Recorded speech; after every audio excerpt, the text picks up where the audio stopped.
istilahnya dapat komunikasi sama Allah ya saat kita sholat dan saat kita membaca saya surat cintanya Allah itu ya.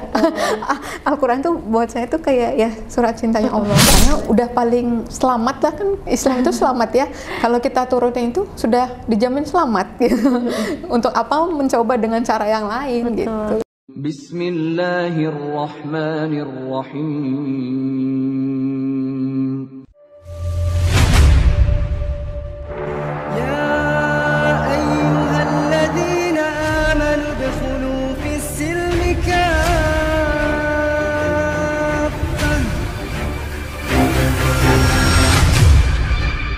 Bismillahirrahmanirrahim. Assalamualaikum warahmatullahi wabarakatuh. Alhamdulillah, kembali lagi di channel YouTube Ngaji Cerdas. Insya Allah mencerdaskan umat bagi yang mau berpikir pastinya. Dan saya dengan Deisa, pastinya kali ini saya tidak sendiri ya. Saya nggak sendiri, saya bersama sosok perempuan juga yang insya Allah inspiratif banget, karena beliau ini videonya juga sempat viral ya di bulan-bulan lalu. Itu ditonton bahkan lebih dari 4 juta viewers ya, dan insya Allah akan menginspiratif kita semua seperti itu. Jadi nggak usah lama-lama, langsung aja. Tapi sebelumnya buat sahabat Ngaji Cerdas yang belum subscribe channel kita, silahkan subscribe ya, like, komen, dan share. Dan jangan lupa aktifkan notifikasi loncengnya supaya nggak ketinggalan update-update terbaru dari kita pastinya. Oke, langsung aja. Sosok ini adalah Dr. Karissa Grani. Masya Allah.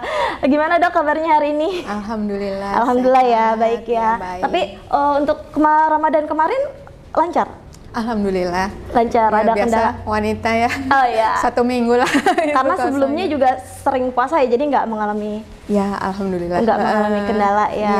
Ini masya Allah, dokter kan videonya sempat viral ya, bahkan ditonton sampai lebih dari 4 juta viewers gitu ya. Aku juga sempat terharu ngedengernya gitu ya. Dan dari situ mungkin banyak timbul pertanyaan-pertanyaan ya, banyak timbul pertanyaan dari sahabat Ngaji Cerdas ya, yang mungkin ingin ditanyakan gitu ke Dokter Karissa. Jadi kita ingin membahas lebih mendalam lagi seperti itu ya. Nah, yang pertama sebelumnya kita pengen tahu nih, kan kalau nggak salah dokter ini baru mualaf sekitar 1 tahun lebih ya, karena bulan Maret ya kalau nggak salah ya. Nah, bulan Maret beliau baru masuk Islam, tapi saya dengar Dokter Karissa ini sudah hafal Quran ya, bisa cepat hafal Quran, Masya Allah. Jadi membuat kita yang sudah sejak Islam lahir itu agak-agak malu gitu ya, agak-agak minder. Tapi ini Dokter Karissa bisa cepat hafal Quran.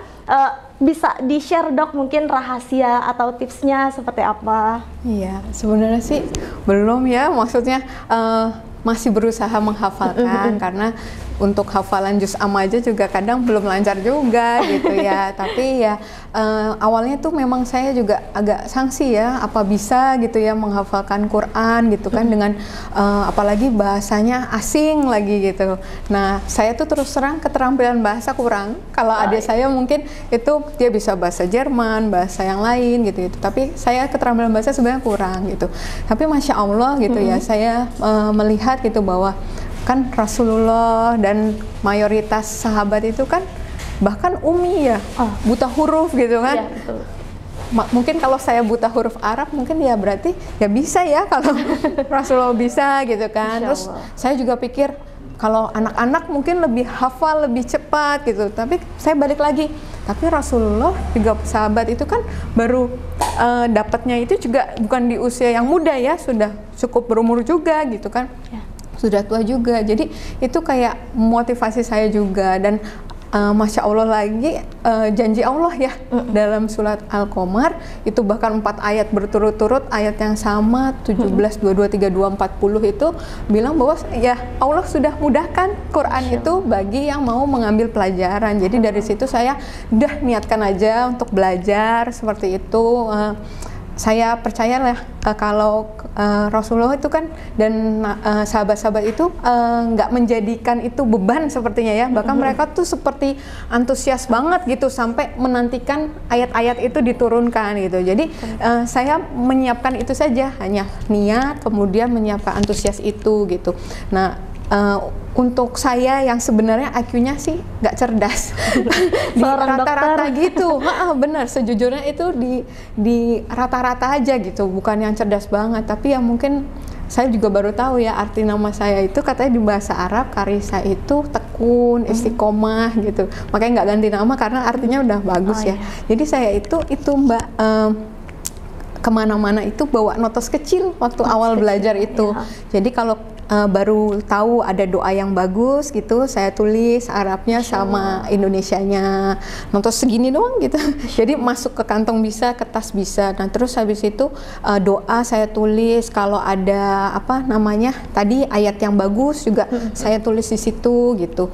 Nah apa namanya buat dihafal kayak gitu. Di mobil juga murotal saya pasang terus gitu. Jadi ya siapa tahu ya ikhtiar kita itu bisa bikin gampang hafal gitu kan. Gitu. Paling biasanya gitu sih cara ngafal, dan saya diajarin juga oleh mentor saya itu. Jadi habis kita baca yang bahasa Arabnya, alhamdulillah udah nggak buta lagi bahasa Arab. Kemudian saya baca terjemahannya. Kemudian dari situ saya ada beberapa buku tafsir itu saya baca gitu. Nah kemudian ditadaburi juga untuk untuk sesuai dengan saya pribadi gitu ya. Saya dapat apa dan saya akan melakukan apa setelah membaca itu. Saya dibilang juga untuk nggak hanya kejar volume, target, khatam setiap bulan, satu kali setiap bulan gitu, tapi juga kalau bisa begitu baik gitu. Tapi juga sekarang saya mulai juga untuk tadi per surat itu saya lebih dalami lagi gitu. Nah, alhamdulillahnya ternyata cara itu tuh membuat bisa lebih cepat hafal. Bahkan yang kayak sederhana ya, kayak anak-anak tuh saya sampai beli buku Al-Quran tulis itu yang tracing gitu Mbak. Cuma tracing aja. Itu ternyata ngaruh juga untuk mempercepat hafalan ya gitu. Jadinya itu itulah mungkin semoga ini ya tangan kita waktu menuliskan, waktu kita tracing itu saya berdoa itu jadi saksi lah Allah, kalaupun saya belum bisa hafal nanti juga gitu ya, sampai saya dipanggil itu belum hafal, istilahnya ini tangan saya jadi saksi kalau saya berikhtiar untuk itu, karena kan dibilang hafalan kita itu yang menentukan tingkatan kita di surga. Betul gitu. Masya Allah kalau saya nggak hafal saya mau ditaruh di mana gitu kan ya. Iya. Baik, jadi Masya Allah ya, saya baru pertanyaan pertama aja udah kayak udah kayak makin malu nih kayak gimana pertanyaan-pertanyaan selanjutnya ya, karena beliau itu sampai nulis-nulis di notes kecil ya, salah satunya ya. Masya Allah, motivasi banget. Terus trigger apa sih, karena kan ini kan Dokter Karissa pasti penuh perjuangan kan pada saat masuk Islam, pada saat menjadi seorang mu'alaf kayak gitu. Kalau boleh tahu tuh trigger apa sih, atau apa sih yang membuat dokter tuh kayak punya tekad kuat gitu untuk fix mu'alaf kayak gitu. Fix mu'alaf, terus ya udah, padahal itu banyak pertentangan pasti kan dari keluarga gitu ya. Mungkin ada ya tentangan dari sempat dari suami, dari mertua ya, dari adik bahkan ya.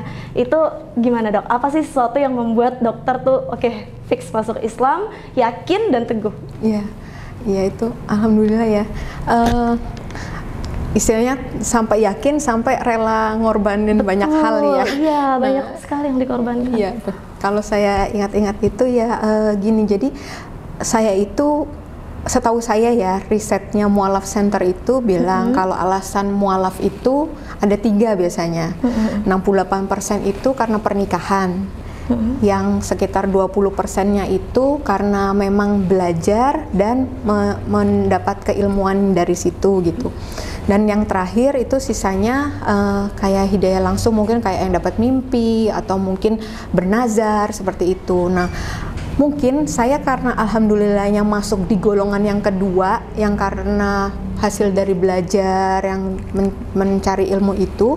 Jadi waktu saya dalami Islam hari ke hari gitu ya, yang ada tuh saya makin kayak yakin gitu dengan akidah Islam ini gitu. Makin yakin, makin ini, jadinya ketika itu kayaknya saya nggak mau nukarkan dengan apapun ya, kayak nggak sebanding lah. mau saya apa sih yang paling parah misalnya ya, saya tuh bayangin saya sebatang kara, saya apa misalnya kehilangan pasien-pasien saya misalnya mungkin ya, yang mungkin udah nggak terima saya seperti itu, atau saya mungkin kehilangan keluarga saya, kehilangan itu, tapi Masya Allah dengan kebenaran itu nggak sebanding gitu. Jadi itu yang kayak jadi modal saya untuk menghadapi tantangan-tantangan itu sih gitu. Kayak ya udah samina wa atona aja gitu kan. Kalau ini ya udah gitu. Terus sama satu hal lagi, saya itu selalu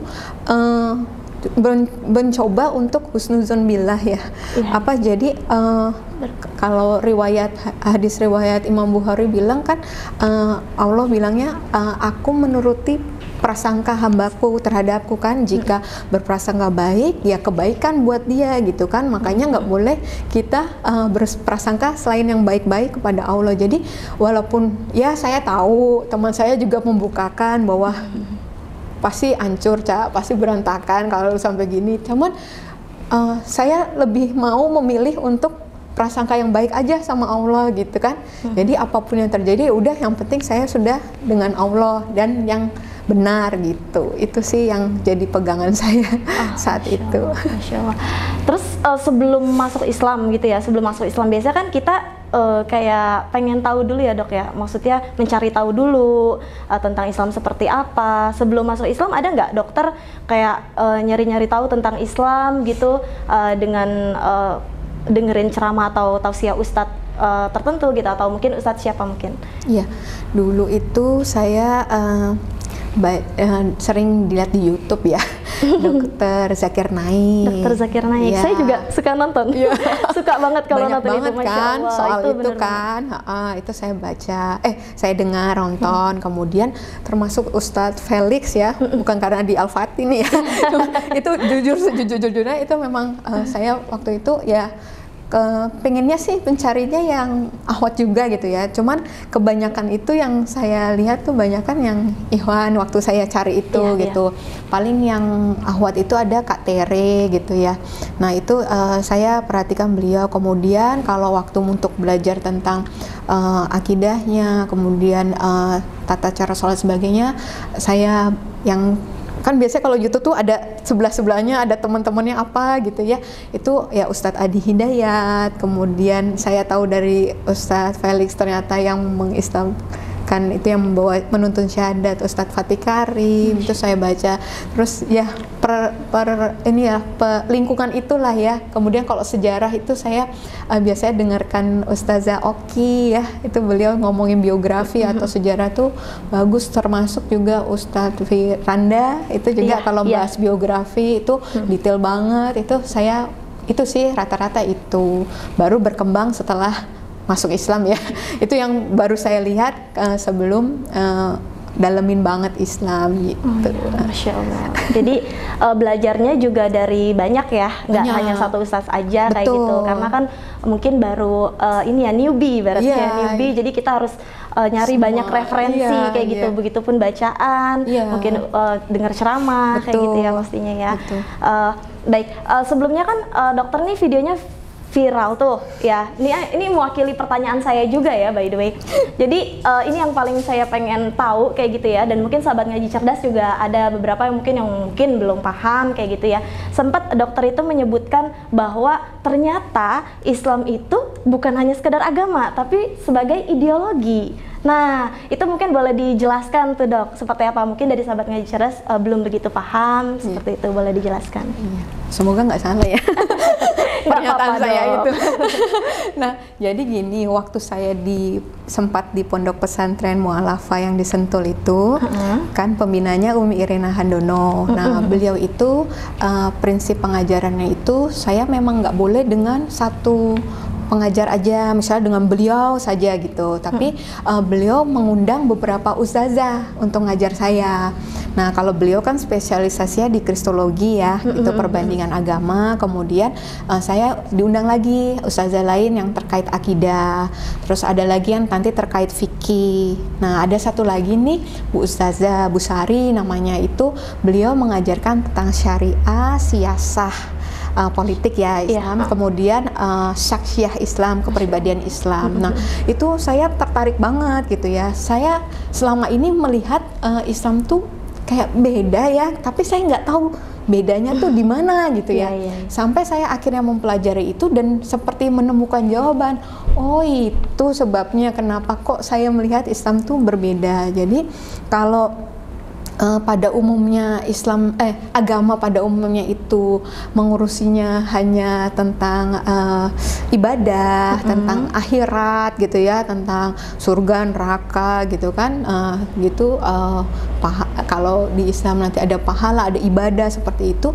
Nah, Islam itu lebih dari sekedar itu gitu, dari akhirat, tapi juga memberikan pemecahan masalah untuk semua persoalan gitu.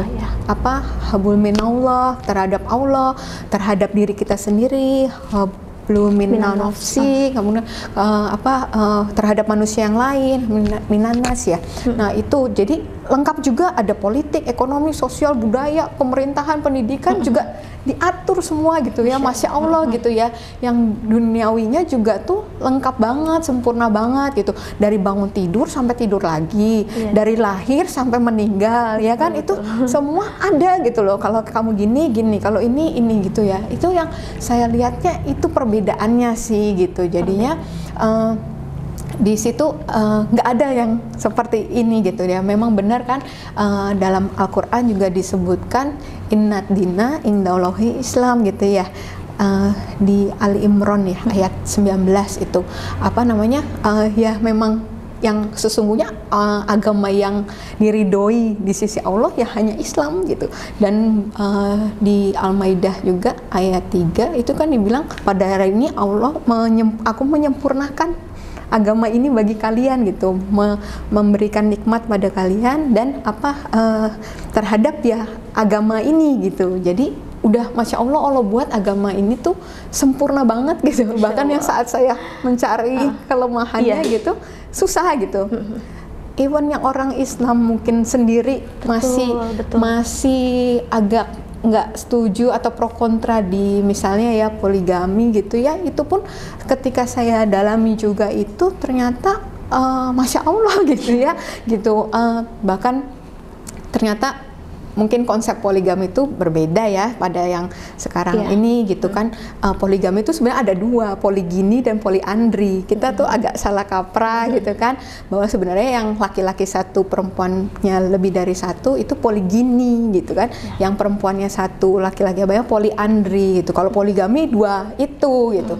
Kemudian ternyata yang ya kalau konsep sekarang dibilang poligami itu seperti eks dan sebagainya, sebenarnya artinya sebenarnya itu lebih ke, malah maknanya tuh lebih ke beban gitu. Di situ ada hak anak yatim di situ dan sebagainya gitu ya. Masya Allah, yang akhirnya membuat saya nggak berpemandangan negatif lagi dengan Islam yang kayak membolehkan, padahal bukan membolehkan sih, mengatur tentang poligami ini gitu ya. Itu sampai seperti itu gitu. Masya Allah, saya malah melihat Islam tuh semakin indah, semakin fair gitu ya.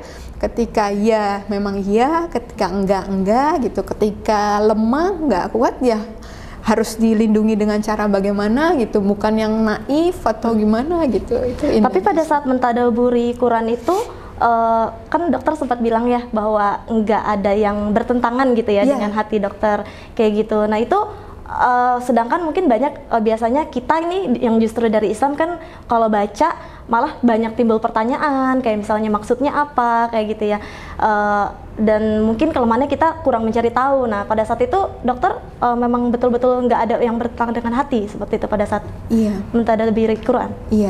Paling ya itu tadi, saya pertama kali itu ketika saya menemukan kata kami di terjemahan Al-Quran itu. Nah itu saya gini, ya kok lebih dari satu lagi?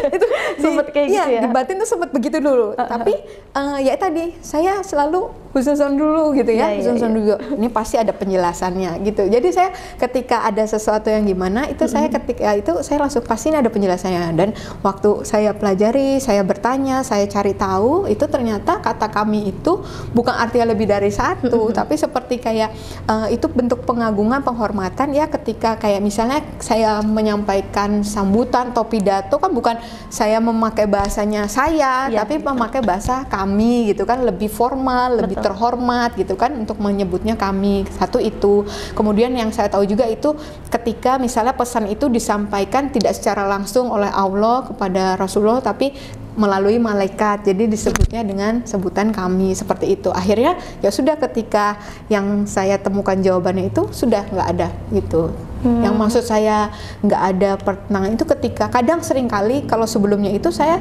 mencari dan tetap tidak menemukan jawaban gitu, mencari tapi tetap nggak puas gitu, nggak puas dengan masih belum ketemu gitu. Tapi ketika ini misalnya ada sesuatu yang saya kayak kemarin ya saya cerita kok ada sih di bawah laut ada api gitu, itu saya masih agak itu, tapi habis itu waktu saya pelajari memang terbukti secara ilmiah itu memang ada geolog yang menemukan itu gitu. Dan dan itu selesai gitu, pertanyaan saya selesai. Jadi nggak seperti puzzle yang berantakan, tapi ini udah seperti benang merahnya tuh ada gitu, ketemu. Jadi walaupun baru setahunan ini ya mempelajari Islam tuh kayak sudah kelihatan gitu benang merahnya, oh begini gitu ya, walaupun masih harus terus belajar ya. Cuman karena tadi Islam itu jujur, tidak ada di gimana-gimana kan ya, ketika saya baru mungkin belajar dari sisi sini ya yang tampak memang begitu, ketika saya belajar dari sisi sini juga ya begitu, karena ya cuma ada satu gitu kan. Kalau misalnya beda-beda mungkin saya bingung ya gitu ya, tapi karena cuma satu dan hanya itu yang disajikan ya sudah gitu. Jadi itu memudahkan sih gitu. Jadi Masya Allah, segitu mendalaminya ya tentang Al-Quran dan menjadikan Islam sebuah ideologi ya bahkan ya. Jadi maksudnya tentang Islam juga sebuah ideologi itu berarti lebih kepada menjadikan bahwa Islam itu juga sebagai pandangan hidup ya, betul, Dok ya. Jadi dalam segala hal, dalam memecahkan masalah seperti itu ya. Iya, semua kita tarik ya ke syariah Islam ya, ke hukum Islam gitu kan, karena udah paling selamat lah kan, Islam itu selamat ya. Kalau kita turutin itu sudah dijamin selamat gitu. Untuk apa mencoba dengan cara yang lain gitu. Iya. Tinggal ikutin aja ya praknya ya, Dok ya. Insya Allah. Masya Allah. Nah, kita juga sempat ya beberapa kali mengikuti akun Instagramnya Dr. Karissa, Masya Allah. Jadi kita stalking dulu nih, Dok. Nah, sempat ada satu hal yang unik ya, sahabat Ngaji Cerdas, itu ada tercantum hashtag mu'alaf belajar kafah kayak gitu. Nah, itu agak-agak kepo nih ya. Ini maksudnya apa tuh, Dok? Kayak gimana? Mungkin ada yang pengen tahu. Iya, itu sebenarnya memang dulu akun Instagram saya itu namanya mu'alafah belajar kafah sebenarnya. Cuman lama-lama kan saya berpikir, saya kan nggak mau ya dibilang mualaf terus ya, saya kan harus berkembang ya jadi seorang mukalaf ya gitu ya. Insya Allah ya. Insya Allah, Dok. Amin dulu aja ya kalau doa baik ya. Masih jauh itu kayaknya. Nah seperti itu. Nah akhirnya juga dulu sih awalnya itu saya yang saya tahu mualaf itu dalam bahasa Arabnya itu kan artinya berserah diri, tunduk, pasrah gitu. Nah terus habis itu saya juga tahu bahwa Islam tuh agama ilmu gitu ya. Dari untuk orang-orang yang diperuntukkan untuk orang-orang yang tadi mau berpikir mau mengambil pelajaran, orang yang berakal. Betul. Seperti itu. Nah terus makanya ada mu'alafah belajar kafah. Nah kafah itu ya seperti di Al-Baqarah 208 ya disampaikan juga kalau masuklah dalam agama ini secara keseluruhan, secara kafah gitu ya. Nggak bisa kita ngambil satu bagian lalu kita menolak bagian tertentu, kayak bagian yang lain gitu ya. Nah, prasmanan ya betul-betul. Nah itu, itulah yang cita-cita saya, doa saya mau jadi orang yang selalu memberi diri saya untuk tadi mengambil pelajaran, untuk belajar gitu, untuk bisa menjalankan Islam tuh secara keseluruhan. Itu sih waktu itu. Kemudian dengan perkembangannya itu kemudian juga sempat ada masalah segala macam. Akhirnya jadi sekedar nama Khadijah tadi, terus tanggal saya syahadat. Khadijah sih bukan saya ganti nama, cuman saya sangat mengagumi ya Ibunda Khadijah itu, dan insya Allah semoga bisa seperti meneladani beliau ya, itu yang jiwa raga hidupnya harta semua diserahkan untuk agama Allah ini gitu. Merinding saya dengernya. Terus sampai sekarang tapi yang membimbing Dokter Karissa siapa untuk gurunya? Secara langsung sih sementara ini ada 3 ya. Umi Irena Handono itu masih saya, kemudian Bunda Sri yang dari Mu'alaf Center, Bunda Sri Tarmizi, kemudian Kak Tere yang Mu'alaf juga itu. Mereka selalu yang keep in touch, yang selalu saling mengingatkan ya seperti itu gitu. Untuk kita selalu apapun yang kita lakukan tuh udah untuk mengharapkan ridho Allah saja gitu ya. Ketika kita juga belajar Quran gitu, atau mencari ilmu bukan untuk supaya dibilang orang yang berilmu ya, tapi untuk apa seperti itu, tapi kita misalnya ditolak sama Allah kan jangan sampai gitu ya. Jadinya lebih untuk mengingat itu sih. Jadi mereka menyadarkan bahwa yang penting cari ridho Allah itu aja gitu kan. Apa namanya, kalau udah ridho Allah ya udah semuanya kan nggak ada lagi yang dicari selain itu ya kan gitu. Berarti sama yang siapa, Bunda Sri ya? Bunda Sri itu Al-Quran, kalau yang lainnya sampai sekarang sudah sampai tahap pada umumnya sama sih. Mereka prinsipnya adalah sebelum saya apa namanya istilahnya, saya senang banget baca buku-buku itu kan, itu maka betah banget waktu di pondok pesantren itu ada perpustakaannya Umi Irena tuh, itu kayak rasa pengen dihabisin gitu buku ya. Tapi ya itu memang saya diminta untuk fokus dulu ke dalam Quran gitu ya. Tetap ya saya bagi gitu, biasa dalam satu hari saya itu jam-jam saya selalu baca Quran setelah sholat fardu gitu. Tapi selebihnya di luar itu saya ada buku yang saya baca kayak gitu gitu. Jadi tetap dapat sih semuanya, termasuk hadis ya. Hadis kan sekarang juga hadis ya, sudah Quran, hadis Bukhari Muslim sih baru Bukhari Muslim aja. Nah itu apa namanya seperti itu kita sengaja bagi sih, karena kalau nggak dibuat kayak gitu khawatirnya ya ada yang miss, ada yang nggak kita pelajarin gitu. Jadi saya sengaja kalau Quran itu setiap habis sholat fardu insya Allah ya, kalau nggak ada sama sekali halangan. Kemudian apa namanya kalau yang buku, yang hadis itu di luar itu gitu. Pokoknya ada waktu kosong jangan disia-siakan lah. Karena saya ngejar kan, saya mengkecap yang dari lahir sudah muslim gitu kan. Saya baru di umur 37 ini, hampir 40 ini baru ini. Jadi banyak yang saya harus kejar kan? Gitu ya. Tapi ini sudah Masya Allah banget Dok. Masya Allah, sampai kita tuh kayak yang mungkin sejak lahir ya sahabat Ngaji Cerdas pasti agak punya perasaan malu gitu. Berarti dokter itu ini ya tidak pernah melewatkan satu hari pun tanpa menuntut ilmu gitu. Insya Allah ya. Insya Allah. Kan menuntut ilmu itu wajib bagi setiap muslim. Iya. Itu. Jadi nggak ada seminggu berapa kali gitu, nggak ada. Tapi setiap hari. Kalau pertemuan tadi dengan ustazah atau apa memang ada jadwal kan ya. Tapi kalau itu saya rasa itu justru privilege-nya kita ya sebagai hamba Allah itu ya, kita bisa waktunya kita istilahnya dapat komunikasi sama Allah ya saat kita sholat dan saat kita membaca saya surat cintanya Allah itu ya. Al-Quran tuh buat saya tuh kayak ya surat cintanya Allah. Kan dibilang juga di mana tuh, di An-Nahl kalau nggak salah, An-Nahl 89 ya, itu apa namanya jadi Alkitab itu memang Allah turunkan untuk memberi jawab untuk setiap perkara gitu, untuk menjelaskan semua perkara. Jadi kalau kita bingung gimana gitu ya balik lagi ke Al-Quran. Kemarin juga mentor-mentor saya itu menjelaskan semua itu ada jawabannya di Al-Quran gitu. Saya suka nanya-nanya kalau sebenarnya kalau kita masih ada wudhu setiap mau sholat itu wudhu nggak sih? Ada di Quran gitu. Jadi saya tuh mungkin nggak langsung dikasih jawaban ya. Di situ saya jadi tertantang untuk belajarnya seperti itu. Jadi tertantang untuk mencari tahu gitu ya. Ada ya. Oh ya udah, berarti terlewat apa gimana kemarin tuh ya gitu. Jadi itu ada di situ. Kemudian ya gitu gunanya ditadabur. Kemudian kan kita catat ya, jadi ayat ini, jadi ketika itu ya nggak tahu sih nanti kapan saatnya ada yang bertanya, mungkin kita ada ayat, enaknya kayak Ustadz Adi Hidayat tuh ya, Masya Allah. gitu, pojok kiri atas tuh ada itu gitu, pengen banget ya Allah. Kadang kita udah hafal ayatnya aja udah syukur gitu ya. Ini tempatnya pun Tempatnya, gitu, posisinya ya, Masya Allah. Itu sih yang saya ya mudah-mudahan ya Kita bisa seperti itu mudah-mudahan ya. kalau untuk yang hal baik-baik boleh kan ya iri Ya, amin, amin, amin. Ya mudah-mudahan bisa seperti itu. Tapi tadi saya agak sedikit kepo, berarti ketemu awalnya sama Bunda Iren itu gimana, Dok?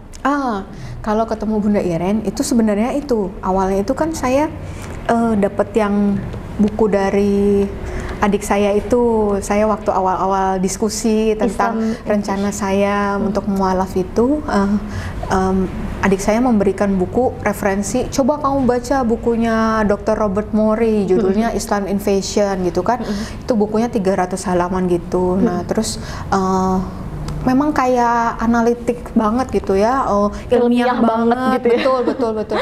Itu kayaknya ya rasanya begitu gitu. Saya nggak kerasa tuh udah baca baru dikasih tuh saya udah halaman ke 200 sekian, di hati tuh ada ini ngawur gitu.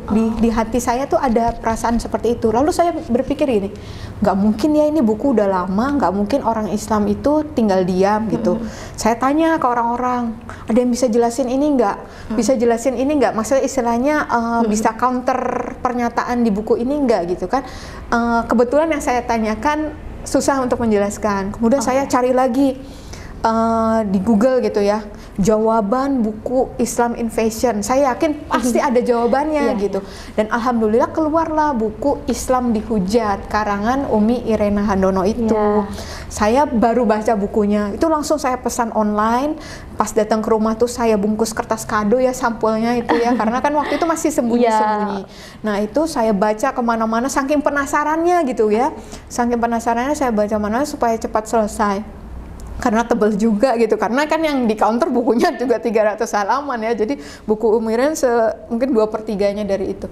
Nah kemudian waktu saya menyelesaikan baca buku itu ya ada sih di dalam hati saya, ya Allah izinkan aku ya suatu saat bisa bertemu sama Umi Irena ini gitu ya. Terus nggak lama Kak Tere bikin kajian online kalau nggak salah. Nah narasumbernya ada Umi Irena juga lagi ngomongin tentang syahadat kalau nggak salah.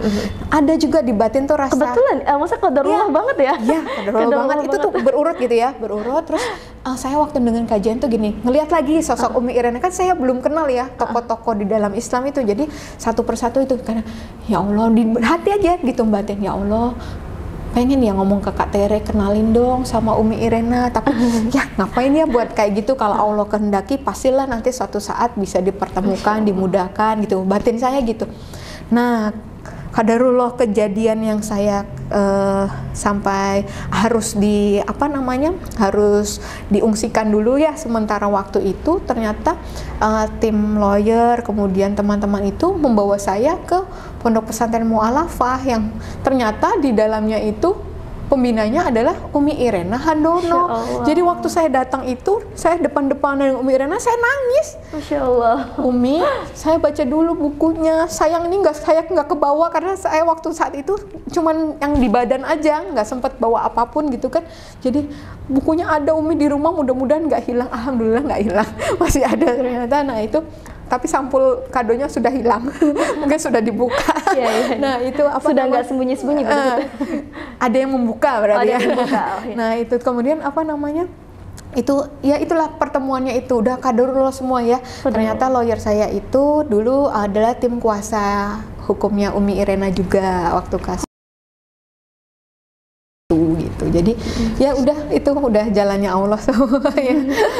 Iya, saya juga sempat dengar dari kisahnya dokter, sempat dokter bilang setiap ada sesuatu halangan, hambatan, pasti Allah selalu ngasih kemudahan di dalamnya. Itu contohnya yang paling berkesan apa tuh, Dok?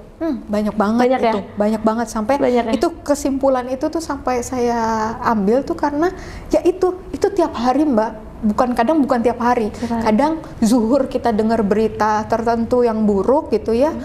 Asar itu Allah kasih. Jadi benar-benar kayak udah nyaris bukan habis kesulitan terus menyusul lah kemudian enggak, itu bener-bener kayak bersamaan gitu tuh, hampir seimbang gitu ya gitu. Jadi yang saya pernah bagikan itu juga saya lupa ya udah pernah di-share belum. Jadi saya pernah Mbak, jadi abis saya syahadat itu Maret, kemudian April tuh saya dapat ujian. Ini mungkin belum banyak yang tahu, itu saya kena penipuan masker. Tahu kan ya, itu kan zaman awal pandemi masker langka banget. Nah, satu saat itu ada salah satu pasien saya menawarkan, dok mau nggak? Waktu itu harga satu box sekitar 350-400 ribu ke atas lah. Itu paling murah, bisa ada yang 500 ribuan. Nah, dia menawarkan 180 ribu. Mau dong kita ya. Nyarinya susah, harganya mahal, ketika 180 ribu oke lah gitu kan. Terus habis itu, tapi dok minimal 100 box dibilang gitu pesennya. Oh gitu, ya udah gampang, itu nanti tawarin ke teman-teman kantor juga pasti lebih dari 100 box pesenannya, saya pikir gitu. Tapi bener ya, ini kan lagi maraknya penipuan masker nih. Kalau ini nggak mungkin nipu kan ya, saya yakinkan seperti itu. Iya dok, tenang aja, saya jaminannya, dibilang gitu. Apa namanya, kalau sampai ada apapun nanti uangnya kembali. Saya jaminannya dok. Bahkan sama beliau dibuatkan surat segala macam. Satu hari ketika jadwalnya harus masker itu datang, gak ada Mbak. Gitu, nggak ada. Itu pesanan saya itu sampai sekitar 1000-an lebih, totalnya itu kalau di rupiah 138 juta sekian. Pesanan pribadi pada tadi yang udah gabung sama teman-teman. Saya sendiri cuma pesan 4 box. Dan itu 138 juta. Nah, itu sebenarnya saya, karena saya nggak ngambil untung sepeser pun, saya sebenarnya memberikan nomor rekening yang bersangkutan supaya teman-teman langsung transfer ke beliau. Tapi teman-teman rata-rata kan nggak kenal sama beliau. Udah Cak, gue transfer ke lu aja gitu kan. Jadinya selalu melalui rekening saya, baru saya setorkan. Seperti itu. Nah, akhirnya mereka nggak mau tahu ketika itu terjadi kan, sebagian besar ya udah kan taunya kirimnya ke saya. Jadi saya harus menggantikan 138 juta itu ke teman-teman, dan terus terang nggak ada uang segitu gitu kan. Nah, dan itu kalau nggak salah tuh lagi hari libur Mbak, hari libur apa yang kayak kejepit, terus besoknya tuh Jumat cuma sehari, kemudian Sabtu Minggu. Jadi untuk saya istilahnya mau pinjaman ke bank, apalagi di pandemi kayak gitu kan susah ya gitu. Sampai akhirnya alhamdulillahnya Allah kasih jalan, ada yang meminjamkan uang. Hari gini Mbak meminjamkan 100 juta gitu. Terus saya sampai memberikan sertifikat rumah saya, ini untuk kamu pegang gitu. Kalau saya belum bisa kembalikan, nggak apa-apa, gadaikan aja ini sertifikat rumah saya gitu kan. Tapi beliau tolak gitu, nggak usah kata dia itu. Dah, nanti saya butuhkan ini, itu kan bulan April ya, saya butuhkan uangnya di bulan Juli gitu. Nah, singkat cerita, saya bisa bayar teman-teman. Nah, tapi udah Juni tuh udah 2 minggu lagi mau Juli. Saya inget dong janji saya untuk membayar hutang saya itu 100 juta, tapi posisi saya di pondok pesantren, saya nggak praktek. Gitu. Terus dalam 2 minggu saya ngumpulin 100 juta praktek juga saya nggak gitu, karena praktekan saya juga bukan yang tarifnya begitu, karena kan di rumah ya, rumahan gitu kan, ngumpulin 100 juta dalam 2 minggu juga kan nggak bisa gitu kan. Itu terus pagi-pagi nih Mbak, saya gini, ya Allah kurang 2 minggu lagi saya harus bayar hutang, saya nggak mau ingkar janji ya, karena kan udah baik banget gitu. Kalau sampai beliau jadi ada apa-apa proyeknya karena saya telat bayar hutangnya kan saya merasa bersalah ya, nggak enak. Siang Mbak, saya dapat kabar, Masya Allah ada yang transfer saya gitu ya, dukungan dari teman-teman 82 juta. Masya Allah. Lalu ya dengan ada yang di tabungan saya langsung saya hubungin siang itu, saya bilang ke teman saya yang menjamin, minta nomor rekeningnya, saya mau transfer. Dia kaget dong, uang dari mana kata dia gitu. Apa karena kan nggak mungkin ya, maksudnya dia juga memahami kondisi saya, sebenarnya beliau memahami gitu, nggak mungkin ditagih juga gitu. Tapi kan saya nggak bisa, udah janji, saya bilang nggak bisa, saya udah janji gitu. Itu Masya Allah, seperti contohnya kira-kira seperti itu Mbak. Jadi pagi saya begitu, zuhur Allah jawab. Nanti zuhur ada kabar tertentu, asar ini, maghrib ada ini, isya ada jalan keluar. Itu tuh banyak banget kalau diceritain gitu, kayak saya takut ketahuan waktu masih nggak mau diketahui lokasinya, itu Allah bisa luputkan gitu, nggak kelihatan, padahal saya jarak cuma 1 meter dengan keluarga yang sedang mencari gitu kan, itu Masya Allah. Kalau diceritain banyak. Iya banyak ya. Tapi ada nggak ngerasa pada saat dokter mengalami kesulitan kayak gitu, kan itu posisinya setelah masuk Islam kan? Iya. Ada nggak perasaan seperti kayak kok masuk Islam malah jadi banyak dapat masalah? Ada nggak ada di titik itu nggak gitu? Waktu pertama banget ada masalah yang masker itu, ada muncul itu di hati saya. Muncul. Baru sebulan kan, habis syahadat kan, nah itu dan belum ada yang tahu ya, untuknya belum ada yang tahu. Jadi suami, keluarga itu ngasih saya ayat yang lama ya, itu. Oh, keluarga tahu tentang jadi belum tahu saya mu'alaf, tapi tahu saya ada kasus. Dan mereka kan memberi kekuatan dengan memberikan ayat-ayat, memberikan doa-doa. Nah itu saya cuman terima kasih Ma, ini, tapi nggak saya baca, nggak saya download gitu kirimannya. Itu saya nguatin di hati tuh ya, ada pikirannya tadi kayak Mbak bilang gitu ya, gitu kan, gitu kan. Tapi itu saya menguatkan hati banget saat itu untuk ya udah, saya cuma doa Nabi Yunus. Waktu itu saya cuma baru tahu 1 itu, cuma saya ke kantor polisi segala macam ya, urus itu semuanya. Itu karena semua orang kan neror saya ya, mau dikira saya terlibat gitu kan, tuduhannya gitu-gitu. Itu saya sepeser pun padahal saya nggak ngambil, dan saya nggak pernah bisnis loh. Kok saya nggak pernah bisnis gitu, karena saya tuh orangnya nggak tegaan apa segala macam, praktekan ya begitu gitu kan. Nah itu kok bisa-bisanya saya kena masalah itu, padahal sepeser pun nggak ngambil untung gitu.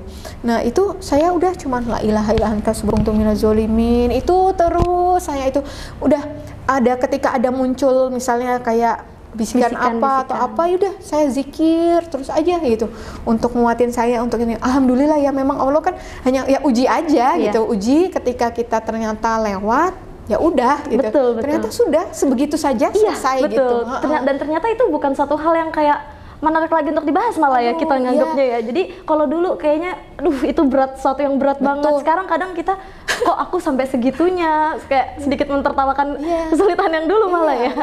Nama baik kan Mbak, itu kan suatu nama baik. Saya sampai gini, ya ampun gue nggak pernah bisnis, sekalinya bantuin orang malah jadi begini gitu ya.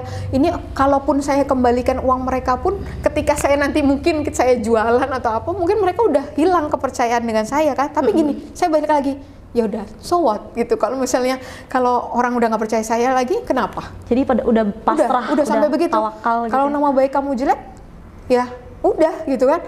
Yang penting saya sama Allah, udah gitu aja. Udah betul. Saya udah, apa sih yang terburuk gitu. Saya udah sampai mikir itu. Betul. Apa yang terburuk? Nggak sampai saya kehilangan Allah gitu. Ya udah gitu. Itu. Nah bahkan ketika mantan saya tahu itu, bahkan keluarga itu bilang itu azab gitu, karena kamu mengkhianati yang dulu gitu, menjual agamamu yang dulu gitu ya. Itu seperti disebut seperti itu itu. Tapi ya masa kamu nggak nyadarin itu, sempat dibilang gitu gitu. Tapi itu di situ saya nggak melihat itu, saya kayak melihatnya enggak, itu hanya ujian aja gitu. Dan alhamdulillahnya dikasih lulus ya sama Allah gitu. Jadi benar-benar setelah bersama kesulitan itu langsung ada kemudahan ya. Jadi pertolongan Allah itu benar-benar amat dekat ya, benar-benar nyata. Apalagi buat Dokter Karissa yang pasti mengalami itu, lebih benar-benar pengalaman yang sangat dahsyat gitu ya, rasanya kayak gitu. Nah terakhir kita juga pengen tahu nih tips-tips, siapa tahu dokter punya tips ya, karena kan pasti di luar sana juga mungkin banyak atau ada beberapa gitu ya sahabat ngaji cerdas yang mungkin berada di titik yang sama pada saat dokter dulu gitu ya, saat ini mengalami pertentangan perjuangan untuk menjadi mu'alaf kayak gitu, untuk masuk Islam. Terus juga untuk memotivasi juga, siapa tahu mungkin ada bagian kita yang mungkin sudah Islam sejak lahir gitu ya, yang ingin butuh motivasi supaya bisa berislam lagi, belajar tekun kayak gitu ya, supaya bisa totalitas kayak gitu. Iya. Ada tipsnya dok? Iya, tipsnya satu sih ya tadi itu kita jangan berhenti untuk cari ilmu. Apapun itu kita misalnya mungkin kita nggak bisa istiqomah langsung seluruh amalan ya seluruh ibadah gitu. Nggak apa-apa sih sedikit-sedikit aja. Misalnya nih kita mau memperbaiki sholat dulu yang penting ya karena itu kan yang dihisap pertama ya itu. Nah itu memperbaiki sholat ya kita pelajari ilmu sholat gitu. Bener-bener tadaburilah bacaannya, gerakan yang betul bagaimana sesuai Al-Quran gitu dan hadis yang sahihnya gimana gitu. Kenapa gitu? Ketika kita mempelajari itu kan ada dibilang ya adab sebelum ilmu, terus ilmu sebelum amalan gitu. Jadi sebelum kita mengamalkan semuanya, kalau kita dengan ilmu itu beda banget. Jadi ngamalinnya nggak sekedar kayak menjalankan yang penting kewajiban gue udah tuntas, udah sholat, udah beres, dah tenang gitu misalnya gitu. Nggak sekedar itu, tapi benar-benar kita bisa menghayati banget gitu ya, bisa menghadirkan rasa roh kita ini emang benar-benar berjumpa sama Allah gitu kan. Nah jadi kalau kita dalami ilmunya itu sih yang saya rasain gitu. Nanti waktu kita misalnya nih ketika iman lagi turun atau segala macam, kita tahu nih, misalnya kita lagi males nih bangun tahajud gitu ya. Tapi kita tahu, aku tahu nih keutamaan tahajud tuh banyak banget gitu kan. Itu masa iya kayak kita mau kehilangan itu gitu kan. Gitu. Nah, atau sebaliknya lagi misalnya kalau nanti amalan ringan lah misalnya kita baca Al-Kahfi hari Jumat gitu kan kayak sepele atau gimana gitu atau mungkin banyak yang sudah nggak melakukan gitu tapi saya tahu tuh keutamaan yang membaca Al-Kahfi ya kan kita dilindungi dari fitnah dajjal, diampuni dosa-dosa, diterangi kaki kita sama saat kubur gitu-gitu. Jadi itu gitu. Jadi dari satu sisi yang keutamaannya kita pelajarin, yang ancamannya yang kalau enggak kita akan begini gitu ya. Kayak sholat zuhur tuh. Kalau sholat zuhur kalau ditulis kan 12 rakaat paling lama. Itu bisa-bisa kalau saya jam istirahat saya tuh 1 jam ya. Setengah jam minimal tuh udah habis untuk sholat kan.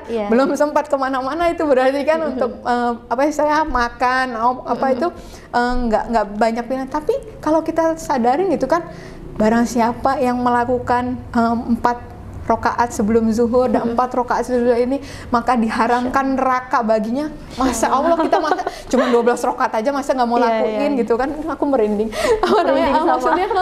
Maksudnya kita diharamkan dari neraka loh. Itu kan yang kita inginkan semua gitu ya. Ya udah itu kadang jadi kekuatan gitu ya untuk istiqomah. Kadang gini, buru-buru pengen lah sekali-sekali istirahatnya makannya nggak ke kantin, mau makan ke mall, berarti butuh waktu lebih lama gitu ya. Tapi saya kadang mikir, ya kalau makan di mall bisa kapan-kapan kali gitu kan. Betul. Tapi kalau misalnya sholat zuhur 12 rakaat ini kalau ditinggalkan sayang banget gitu kan. Kalau saya bisa dengan sekedar 12 rakaat saya bisa nggak masuk neraka atau masuk surga tanpa hisab, ya udah nggak ada bandingannya lagi kan gitu sih. Itu yang saya itu ya dengan pastinya ya pertama udah cuman bisa Allah ya yang membuat kita teguh, yang membuat kita istiqomah seperti itu ya. Minta berdoa sama Allah semoga istiqomah ya. Saya selalu berdoa di sujud ya muqallibal sabit qalbi ala dinik gitu ya, untuk selalu Allah teguhkan di agama ini gitu. Saya juga nggak tahu akhir hidup saya kayak gimana gitu, cuman saya minta sama Allah ya diwafatkan dalam keadaan muslim, husnul khotimah itu yang kita minta ya, syukur-syukur tanpa hisab kalau bisa gitu ya. Itu karena kan ngeri banget ya. Betul. Itunya saya suka kebayang gitu ya nanti kalau kita ingat mati, aduh betul. Itu bayangin di dalam kubur kalau saya sempit gitu kan. Kan maunya yang kuburnya lapang, terang, itu kan yang kita inginkan. Itu sih yang kadang memotivasi kita. Nah kalau kita nggak belajar, ini kan kita nggak tahu itu semua. Nah itu kadang yang jadi mungkin kita bisa kendur ya. Tapi waktu kita makin kita pelajari makin dalam tuh kan ilmu Allah luas ya. Itu nggak akan ada habisnya sih. Kadang saya pikir kalau udah baca buku ini udah kali ya, saya udah tahu semua lah ya kali. Kayaknya buku ini udah lengkap banget deh. Tapi ternyata enggak. Habis itu ada lagi gitu ya di dalam itu ilmu Allah. Kayak di Al-Kahfi juga dibilang kan kalau itu kayak lautan ya. Kayak ibaratnya pohon itu penanya, kalau lautan tuh tintanya, sampai tintanya habis pun satu lautan itu ditambahin 7 lagi, lautan itu nggak akan habis untuk melukiskan kalimatnya Allah gitu, firmannya Allah itu. Jadi ya mudah-mudahan kita diberi keistiqomahan, taufik untuk terus menuntut ilmu ya, karena itu kewajiban setiap muslim. Dan satu lagi nih untuk kita muslimah itu dibilang kita nggak bisa mencapai kesalihan kita tanpa kita menuntut ilmu, tanpa kita belajar. Itu mustahil untuk bisa seperti itu gitu, karena mungkin kita jadi sekedar hanya ikut-ikutan, hanya kata orang gitu, padahal sebenarnya jadi kurang sempurna, sayang juga gitu ya kalau kurang sempurna gitu, apalagi kalau sampai amalan kita bocor karena kita ria, karena kita ujub atau kita ada penyakit hati yang lain. Itu sih yang saya khawatirkan gitu, apalagi dengan kemarin ya, dengan yang agak rame gitu ya. Itu saya itu sempat awal-awal baca gitu respon positifnya, tapi setelah itu udah saya sengaja tutup gitu. Saya nggak mau, ya Allah, kalau misalnya saya nanti dinilai manusianya lebih tinggi daripada nilainya Allah gitu. Kalau dibandingkan gitu, bagi orang kayak di gimana gitu, bagi Allah biasa aja, malah mungkin kurang di bawah rata-rata. Itu kan sedih ya. Kalau jangan sampai seperti itulah. Jadi meluruskan niat juga ya. Betul gitu. Lebih baik kita di mata Allah aja gitu ya. Kalau ya sekedar ini ya mungkin fitnah atau apa mungkin sudah banyak, ya sudah, itu resiko ya dari kita terima. Mungkin dianggap, mungkin saya ada yang menganggap kayak mencari panggung kah, atau cara mau naikin karir atau apa, ya Allah yang jadi saksi motivasi saya apa gitu kan. Terus ya saya cuma bisa menjaga diri saya sendiri juga, nggak bisa saya bilang enggak, saya nggak gitu sekarang ya. Semoga bisa begitu terus gitu ya. Kalau ini ya mohon doanya juga gitu, karena ya manusia lah ya. Allah maha membolak-balikan hati manusia itu. Jadi shortcutnya adalah kalau dari Dokter Karissa untuk bisa istiqomah dan punya terus bisa menuntut ilmu itu adalah berdoa ya, dan salah satunya tadi juga terus belajar setiap hari kayak gitu, karena benar-benar menuntut ilmu itu benar-benar akan menambah wawasan kita, membuat kita berpikir ya dok. Betul, ya. Betul. Nah, itu aja dok ya. Oh ya. Itu aja ya sahabat ngaji cerdas, pembahasan mendalam kita tentang Dokter Karissa Grani. Mudah-mudahan bisa mewakili pertanyaan dari sahabat ngaji cerdas, dan semoga kita juga bisa diberikan keistiqomahan ya, diberikan tekad yang kuat juga, terutama kita ya, saya sendiri pribadi yang mungkin sudah Islam sejak lahir, melihat Dokter Karissa yang sudah bermualaf, banyak baca buku, banyak mendengarkan ceramah ustadz, itu benar-benar membuat saya termotivasi lagi, terutama ya. Mudah-mudahan begitupun juga sahabat ngaji cerdas ya. Itu aja. Semoga Allah menguatkan tekad kita untuk bisa menuntut ilmu setiap hari. Kalau gitu saya Deisa dan Dokter Karissa Grani pamit undur diri. Assalamualaikum warahmatullahi wabarakatuh. Assalamualaikum warahmatullahi wabarakatuh.